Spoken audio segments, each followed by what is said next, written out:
Thank you very much. I want to thank both the chairman, first of all, for your cooperation and your leadership in this space. It's been extraordinary. You've been a great partner. And I want to thank the ranking member as well. Since I got to the United States Senate, this is an area he's brought a lot of common sense and a lot of partnership as well. Gentlemen, I am so excited to see you, and especially the three folks who are out there that are getting folks hired. And when I started in New Jersey, first ever municipal office of reentry, we started finding out a lot of patterns, but also having a lot of frustrations with all the barriers that men and women coming home were facing, getting sort of rapid attachment to work, finding some place to just live for a night. I was so desperate that I lived in a two-family home as mayor, and I would let just guys crash there as we tried with our agency to put people back to work. And so there's a lot that's been documented here, I'm sure, and gone over. I don't need to go over it all. The things, the benefits to society and helping people get rapid attachment to work, helping people deal with a lot of the challenges that often create that slippery slope.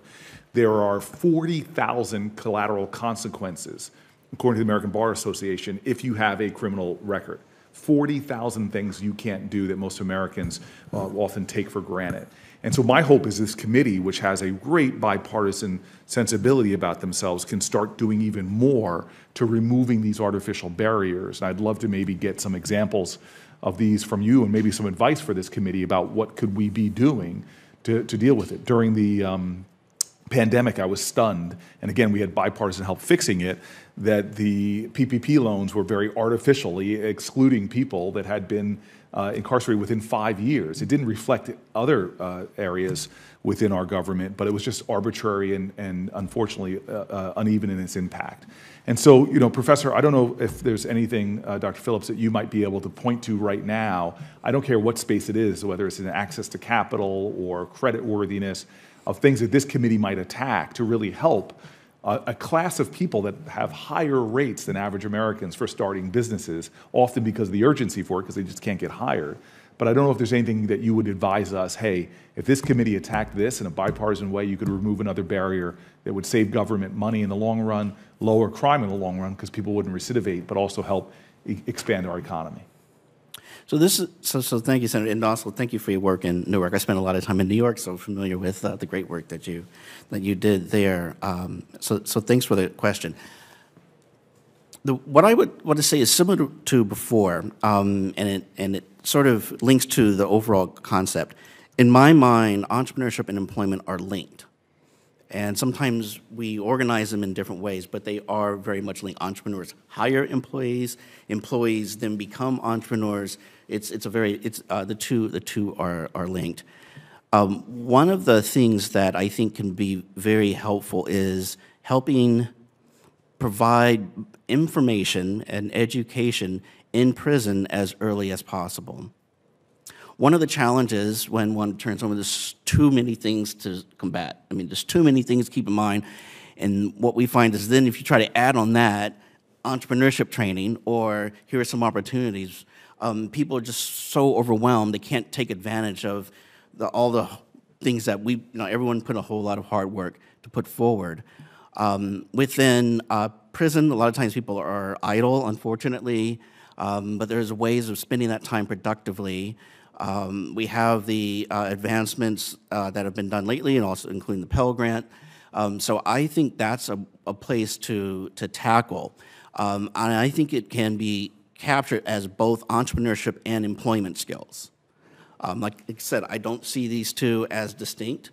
I think they can be captured and taught people early on. The students we teach are inside prison are amazing. They are dedicated. Our MBA students are sometimes embarrassed by how devoted these students are and have, questioned their own devotion to their own education. There are groups of people who could really take advantage. So focusing on that area, getting those opportunities, information about loans, other things early as possible, that's what I would advocate. Anybody else want to add in the last 30 seconds or so?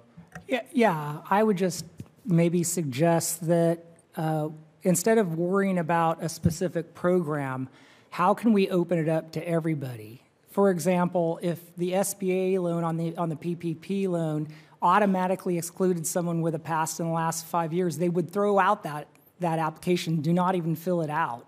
What I'm suggesting that PPP application should just be like an interview. If someone has a past, they should have an opportunity to explain what they're doing to change their life.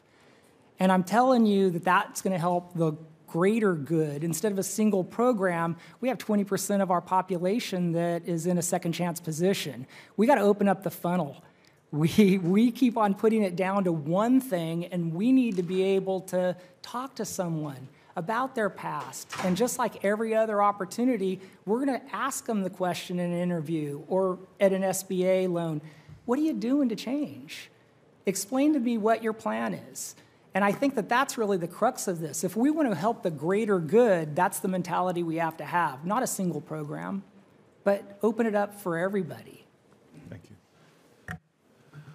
Mr. Chairman, the last thing I would say is Mr. Marte might have an athletic program here that all the senators could enroll in, perhaps. Yeah. Appreciate that, sir.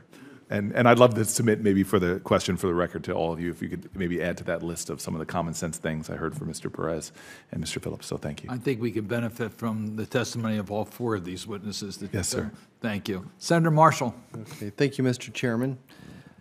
If somebody else has asked you this question, forgive me. Obviously, we're all running back and forth, but I'd be curious for any of you if you've used any SBA resources